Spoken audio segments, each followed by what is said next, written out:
Ajay photo ಕೂಡ ಇಲ್ಲ.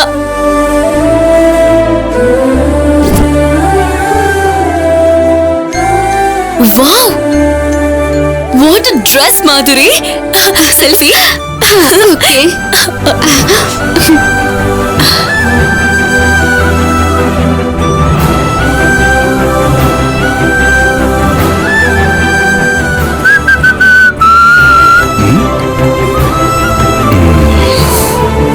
Hello, ಯಾವಾಗ್ಲೂ ನಿಮ್ಮಿಬ್ರು ಫೋಟೋಸೇನಾ? ನಾನಿರೋದ್ ಬೇಡ್ವಾ? ನೀವು ನೋಡ್ತಾ ಇರ್ಬೇಕೆ ಹೊರತು ನಿಮ್ಮನ್ನ ನೋಡ್ಕೊಳ್ಳೋದಕ್ಕೆ ಮೊಬೈಲ್ ಅಲ್ಲಿ ಫೋಟೋ ಇರಬಾರ್ದು. ಓಕೆ? ನಿನಗೆ ಜಲಸಿ. ಅಜಯ್, ನೀನೇನು ಬೇಜಾರ್ ಮಾಡ್ಕೋಬೇಡ. ಮಾಧುರಿ ಫೋಟೋಸ್ ಅಲ್ಲಿದ್ರೆ ನೀನು ನನ್ ಮನ್ಸಲ್ಲಿರ್ತೀಯ. ಸರಿನಾ? Love you dad. ನೋಡಿದ್ಯಾ, ಡ್ಯಾಡ್ ಈಸ್ ಗರ್ಲ್. ಬಾರಮ್ಮ.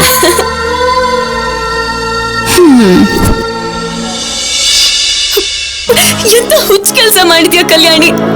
ಅಜಯ್ ಹೇಳಿದ ಮಾತುಗಳೇ ನಿಜ ಆಗಿ ಇವತ್ ಸಾಕ್ಷಿ ತೋರ್ಸೋದಕ್ಕೆ ಒಂದು ಫೋಟೋ ಕೂಡ ಇಲ್ಲ. You're a fool, Kalyani. You're a fool. You're an idiot.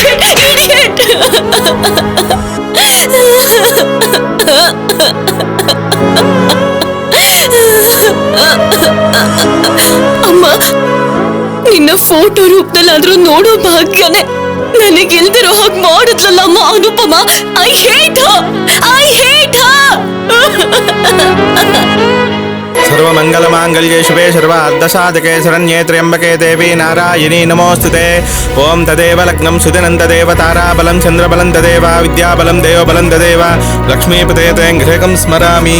ಭೂಮಿಭ್ಯೋಂ ನಾಜ್ಯೋ ವರ್ಣಾಮಂತರಿಕ್ಷಂ ಮಹಿತ್ವಾ ಉಪಸ್ಥೆ they ದೇವಿಜಿದೇಗ್ನಿಮನ್ನಾದಮನ್ನಾಧ್ಯಾಯಾದದೆ ಆಯಂಗೋ ಪುಷ್ಣಿರಕ್ರಮೇಧಸನಂ ಮಾತರಂ ಪುನಃ ಪಿತರಂಚ ಪ್ರಿಯಂಚುವಃ ದಿಗುಂ ಶ್ರದ್ಧಾಮ ವಿರಾಜಿತೆ ವಾಕ್ಪತಂಗಾಯ ಸುಶ್ರಿಯೇ ವಚ್ಚಸ್ಯ ಮಹಜ್ಜುಭಿಃ ಅಸ್ಯ ಪ್ರಾಣಾದಪಾನಚ್ಛಂದಶ್ಚರಿತಿರೋಚನ ವ್ಯಖ್ಯನ್ಮಹಿಷಸ್ಸುವಃ ಯದ್ವಾ ಕ್ರುದ್ಧಃ ಪರೋ ವಪಮನ್ಯುನಾಯದವಜ್ಞಾಂ. ನಿನ್ ಹೆಂಡತಿಗೆ ಕಂಕಣ ಕಟ್ಟಪ್ಪ.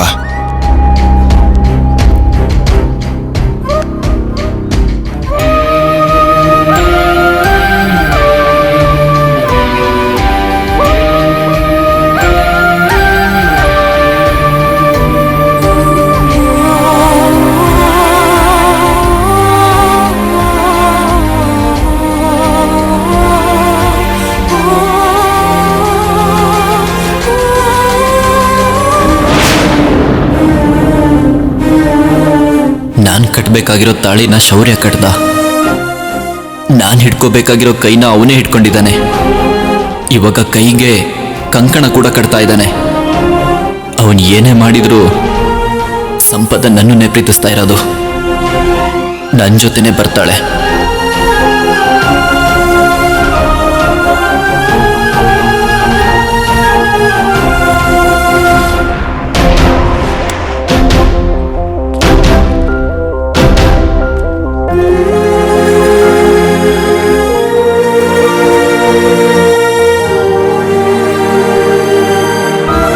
ಇಲ್ಲೋಡಮ್ಮ, ಗಂಡನ ಆಶೀರ್ವಾದ ತಗೊಳಮ್ಮ.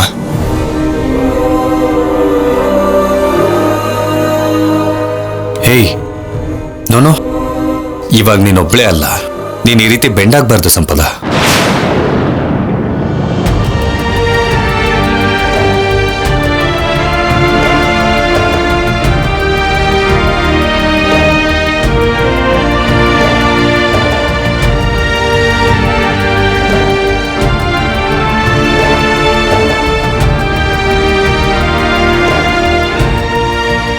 ಅಮ್ಮ, ಪೂಜೆ ಸಂಪೂರ್ಣ ಆಯ್ತು. ಇನ್ನು ಊಟಕ್ಕೆಲ್ಲ ತಯಾರಿ ಮಾಡ್ಕೋಬಹುದು. ಹಾಗೆ ಆಗ್ಲಿ ಪುರೋಹಿತ್ರೆ.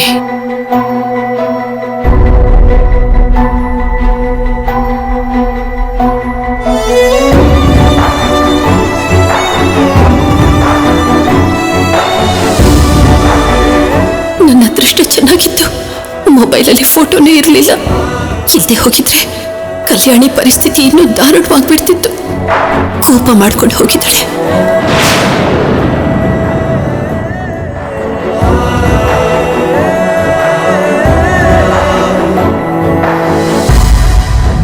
ಎಲ್ಲಿಗೆ ಹೋಗ್ತಿದ್ಯಾ?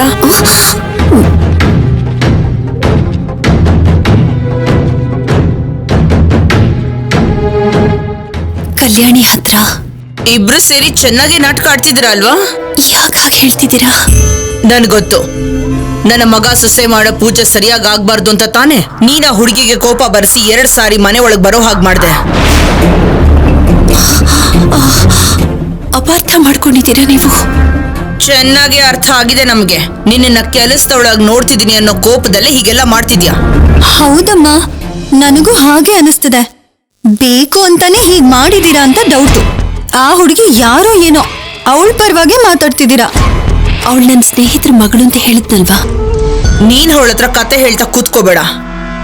ನೀನೇ ಕಲ್ಯಾಣಿ ಹತ್ರ ಹೋದೆ ಅನ್ಕೋ, ನನ್ನ ಸೊಸೆಗೆ ಹೊಟ್ಟೆ ನೋವು ಬಂದ್ರು ಸರಿ, ಅದು ನೀವಿಬ್ರು ನಿರ್ಲಕ್ಷ್ಯದಿಂದಾನೆ ಅಂತ ಹೇಳ್ಬಿಡ್ತೀನಿ. ಅತ್ತಿಗೆ ಇಷ್ಟೆಲ್ಲ ಹೇಳಿದ್ಮೇಲೂ ಮತ್ತೆ ಆ ಹುಡುಗಿ ಹತ್ರ ಹೋಗ್ಬೇಕು ಅನ್ಕೋಬೇಡಮ್ಮ. ಮನೇಲಿ ತುಂಬಾ ಕೆಲ್ಸ ಇರುತ್ತಲ್ವಾ?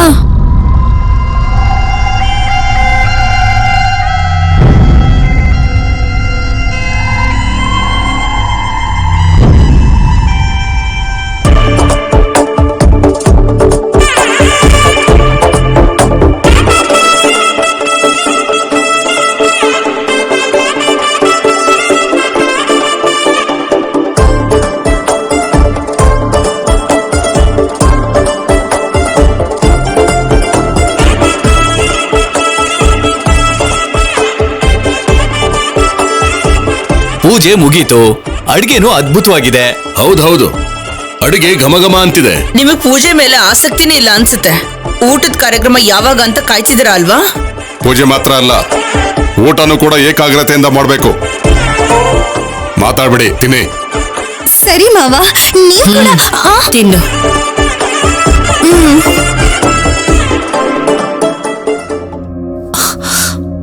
ಪೂಜೆ ಮುಗಿಯೋದು ತುಂಬಾನೇ ಲೇಟ್ ಆಗೋಯ್ತು. ಪಾಪ, ಎಲ್ಲರ ಹತ್ರ ಬೈಸ್ಕೊಂಡ್ಲೆ ಹೊತ್ತು ಊಟನೇ ಮಾಡ್ಲಿಲ್ಲ. ಅನುಪಮ, ಏನಮ್ಮ, ಏನಾದ್ರೂ ಬಡಿಸ್ಬೇಕಿತ್ತ? ಬಡ್ಸೋದೇನು ಬೇಡ. ಮನೆಗ್ ಬಂದಿರೋ ಹುಚ್ಚು ಹುಡುಗಿಗೂ ಸ್ವಲ್ಪ ತಿನ್ನಕ್ಕೇನಾದ್ರೂ ಕೊಡು. ಸರಿಮ್ಮ. ನಿಂತ್ಕೋ.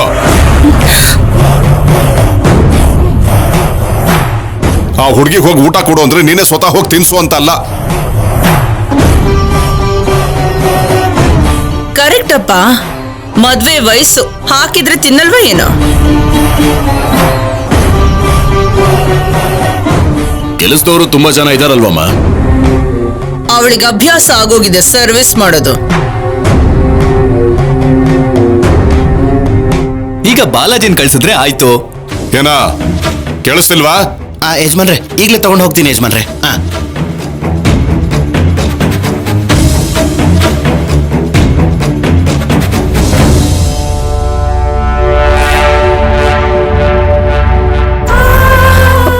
ಬಾಲಾಜಿ ಊಟ ತಗೊಂಡೇನೋ ಹೋದ. ಆದ್ರೆ ಕಲ್ಯಾಣಿ ಮೂಡ್ ಹೇಗಿದೆಯೋ ಏನೋ.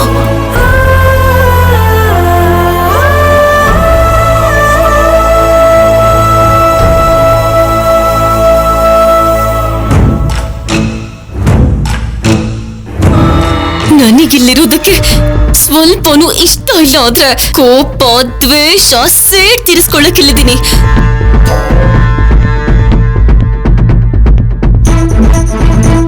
ಅಮ್ಮವ್ರೆ, ಊಟ.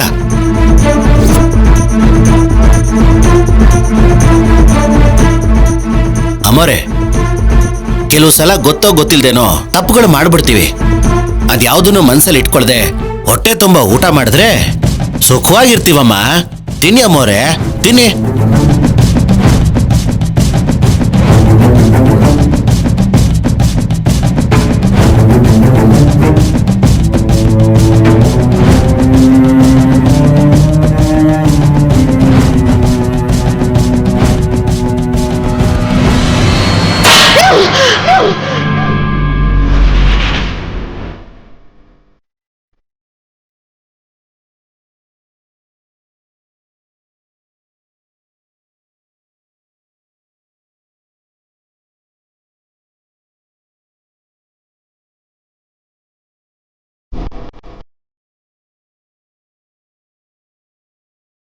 ಏನದು ಸೌಂಡು?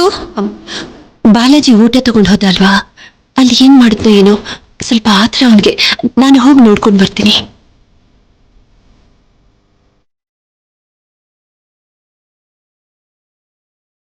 ಹೋಗ್ಬೇಡ ಅಂತ ಹೇಳಿದ್ರು ಹೋಗ್ತಾ ಇದ್ದಾಳೆ, ನೋಡಿದ್ರಪ್ಪ? ಒಳ್ಳೆತನ ನಮ್ಮ ಮಾತು ಕೇಳಲ್ಲ.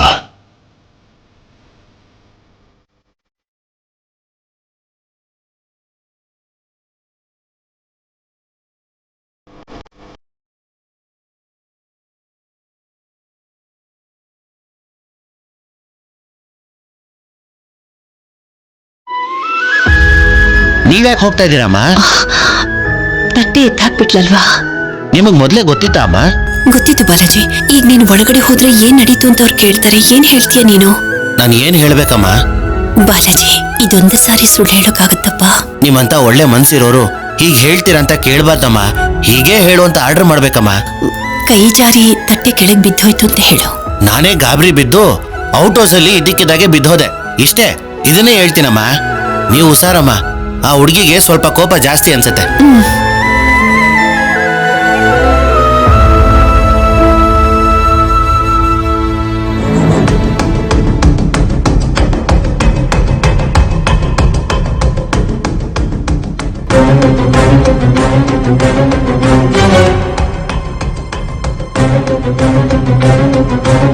ನಿನಗೆ ನನ್ನ ಮೇಲೆ ಕೋಪ ಇದೆ ಅಂತ ಗೊತ್ತು ಕಲ್ಯಾಣಿ. ಆದ್ರೆ ಅದಕ್ಕಿಂತ ಹೆಚ್ಚಾಗಿ ನಿನಗೆ ತುಂಬಾ ಹಸುವಿರುತ್ತೆ. ಬೆಳಿಗ್ಗೆಯಿಂದ ಏನು ತಿಂದಿಲ್ಲ ನೀನು. ತಿನ್ನು. ಬೇಕಾಗಿಲ್ಲ. ನನಗ್ ಬೇಕಾಗಿರೋದು ಊಟ ಅಲ್ಲ, ಉತ್ತರ. ನಮ್ಮಮ್ಮನ ಫೋಟೋನ ಏನ್ ಮಾಡ್ದೆ? ನಾನಾ? ನೀನೇ. ನನ್ ಮೊಬೈಲಲ್ಲಿ ಫೋಟೋಸ್, ವಿಡಿಯೋಸ್ ಎಲ್ಲದನ್ನು ಡಿಲೀಟ್ ಮಾಡಿ ಏನು ಗೊತ್ತಿಲ್ದಿರೋ ಹಾಗೆ ನಾಟಕ ಮಾಡ್ಬೇಡ. ನಾನು ಯಾಕೆ ಹಾಗೆ ಮಾಡ್ಲಿ ಹೇಳು? ಮಾಡೋದೆಲ್ಲ ಮಾಡಿ ನನಗ್ ಸುಳ್ಳು ಹೇಳಿದ್ರೆ ಮೈಯೆಲ್ಲ ಉರಿಯುತ್ತೆ. ಯಾವ ಸಾಕ್ಷಿನೂ ಇಲ್ದಿರೋ ಹಾಗೆ ಮಾಡೋ ನಿನ್ನಂತವ್ರು ಕೂಡ ಅಪರಾಧಿಗಳೇ. ಹೋಗಿಲ್ಲಿಂದ. ನನಗೆ ಊಟನೂ ಬೇಡ, ಏನೂ ಬೇಡ. ಪ್ಲೇಟ್ ಹಿಡ್ಕೊಂಡು ಹೀಗ್ ಬರೋದಕ್ಕೆ ನೀನೇನ್ ನಮ್ಮಮ್ಮ ಅಲ್ಲ. ನಮ್ಮಮ್ಮನ ಸ್ಥಾನನ ಕಿತ್ಕೋಬೇಕು ಅಂತ ನೋಡಿ ಚೀಟರ್ ನೀನು. ಹೋಗು.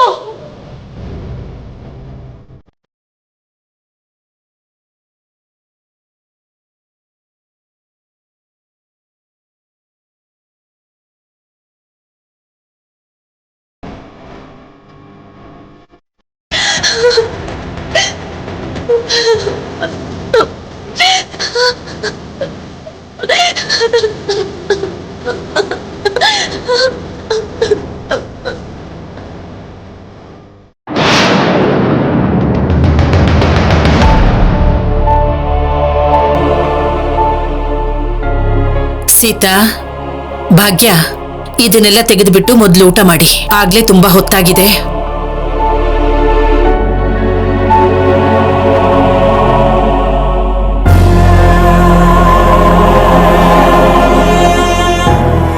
ಈ ಮನೆ ಕಟ್ಟುಪಾಡುಗಳಿಂದ ಕಟ್ಟಿದ್ದು ಅಂತ ಊರ್ನವರೆಲ್ಲ ದೊಡ್ಡದಾಗಿ ಹೇಳ್ತಾರೆ. ಆದ್ರೆ ಸಂಪ್ರದಾಯ ಏನು ಅಂತ ಗೊತ್ತಿಲ್ದಿರೋ ಹುಡುಗಿನ ಇಲ್ಲಿ ಇಟ್ಕೊಂಡಿದೀವಿ ಅಂತ ಗೊತ್ತಾದ್ರೆ ಏನ್ ಅಂದ್ಕೋತಾರೋ ಏನೋ.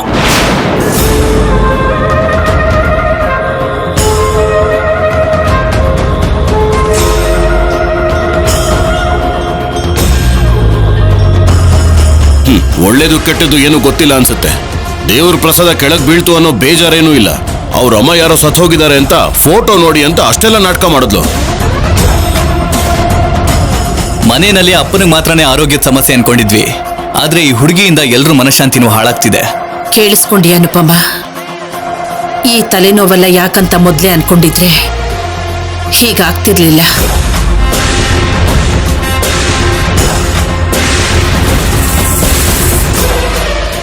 ಏನಾಯ್ತಮ್ಮ? ಅನ್ನದ ತಟ್ಟೆ ಬಿಸಾಕ್ಬಿಟ್ಲಾ? ಆ ಶಬ್ದ ಕೇಳಿದ್ರೇನೆ ಗೊತ್ತಾಗ್ಬಿಡುತ್ತೆ. ಮೈ ಮೇಲೆ ಪ್ರಜ್ಞೆ ಇಲ್ದವಳ ಹಾಗೆ ಯಾಕೆ ಹಾಗಾಡ್ತಿದ್ದಾಳೆ ಆ ಹುಡುಗಿ? ತಾಯಿನ ಕಳ್ಕೊಂಡು ನೋವು ಅಪ್ಪ. ಅಮ್ಮ ಸತ್ತೋಗಿದಾರೆ ಸರಿ, ಅಪ್ಪ ತನ್ನ ಮಗಳನ್ನ ಚೆನ್ನಾಗಿ ನೋಡ್ಕೋಬೋದಲ್ವಾ? ಮಗಳನ್ನ ನೋಡ್ಕೊಳ್ಳೋ ಅದೃಷ್ಟ ಅವ್ರಿಗಿಲ್ಲ. ಅವರನ್ನ ನೀನ್ ನೋಡ್ಕೋತಾ ಇದೀಯಾ? ದಮಯಂತಿ, ಏನ್ ಮಾತಾಡ್ತಿದ್ಯಾ ನೀನು?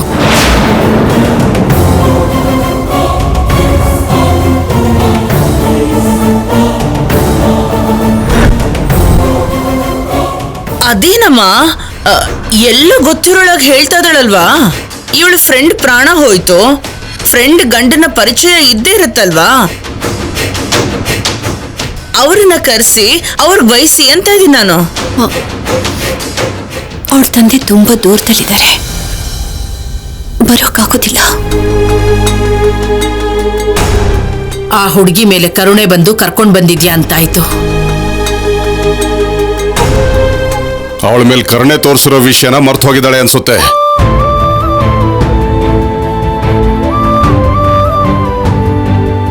ನನಗೆ ಹೇಳ್ದೇನೆ ಹೊರಗಡೆ ಹೋಗಿದ್ಲು, ಇವಾಗ್ಲೂ ನನಗೆ ಹೇಳ್ದೇನೆ ಮನೆಗೆ ಆ ಹುಡುಗಿನ ಕರ್ಕೊಂಡು ಬಂದಿದ್ದಾಳೆ.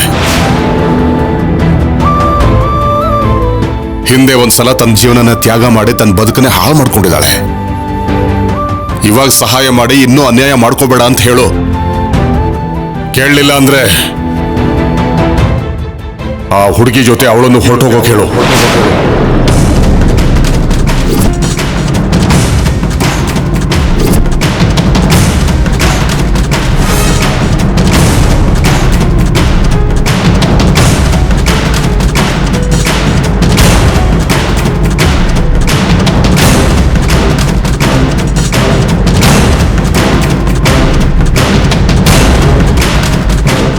ತಾತ, ಅಮ್ಮನಿಗೆ ಬೇಜಾರು ಮಾಡಬೇಡಿ.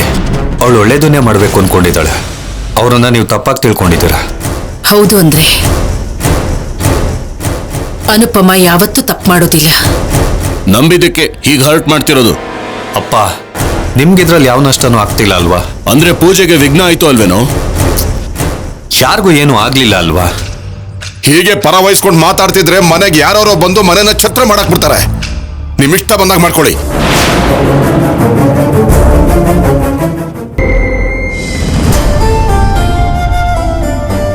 ಮಾವ ಹುಷಾರಾಗ್ತಿದ್ದಾರೆ ಅಂತ ಸಂತೋಷ ಪಡ್ತಿದ್ರೆ ಏನೋ ಒಂದ್ ಈ ತರ ಆಗ್ತಾನೇ ಇದೆ. ಇವಳ ವರ್ತನೆಯಿಂದ ಎಲ್ಲರೂ ಮುಖನ ಗಂಟ್ ಹಾಕೊಳ್ಳೋ ಹಾಗಾಯ್ತು.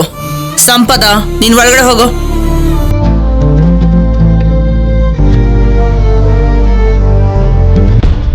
ಎಲ್ರು ಹೋಗೋಣ ಬನ್ನಿ, ಇಲ್ಲಿದ್ದೇನ್ ಮಾಡೋದು?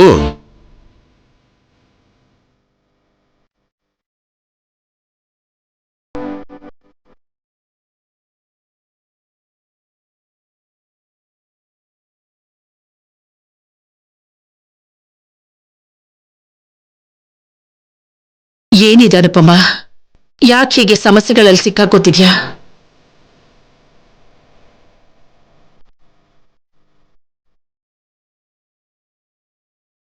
ಏನ್ ಮಾಡಿದ್ರು ಯೋಚನೆ ಮಾಡಿ ಮಾಡ್ತೀಯ ಅನ್ನೋ ನಂಬಿಕೆನ ಕಳ್ಕೋಬೇಡ ಅನುಪಮ.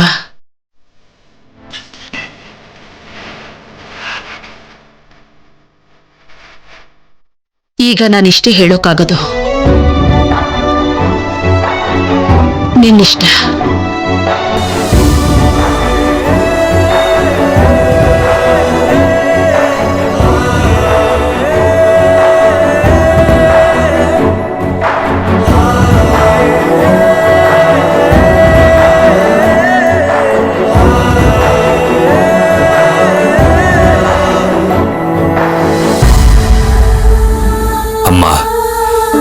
ನಮ್ಮಮ್ಮನಿಗಿಂತ ಹೆಚ್ಚು ಪ್ರೀತಿನ ಕೊಟ್ಟಿದ್ಯಾ, ನನ್ನನ್ನು ಬೆಳೆಸಿದ್ಯಾ. ನೀನ್ ದೇವಸ್ಥಾನಕ್ಕೆ ಹೋಗಿದ್ದೆ ಅಂತ ಎಲ್ಲರ ಹತ್ರನೂ ಹೇಳ್ದೆ. ನೀನು ಹೋಗಿಲ್ಲ ಅಂತ ನಾನು ಹೇಳ್ತಾ ಇದ್ದೀನಿ.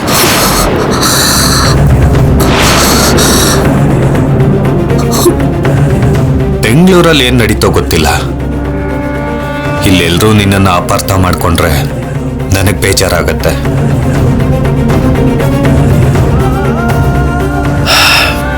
ನಾನು ನಿನಗೆ ಹೇಳೋ ಅಷ್ಟು ದೊಡ್ಡವನಲ್ಲಮ್ಮ. ನೀನು ಹುಷಾರಾಗಿರ್ಬೇಕು ಅಂತ ಕೇಳ್ಕೊತಾ ಇದ್ದೀನಿ.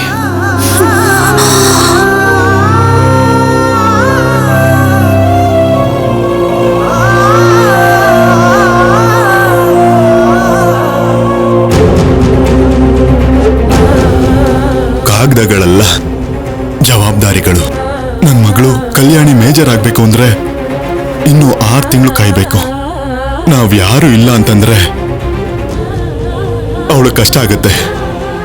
ನೀನೇ ನೋಡ್ಕೋಬೇಕು, ದಾರಿ ತೋರಿಸ್ಬೇಕು.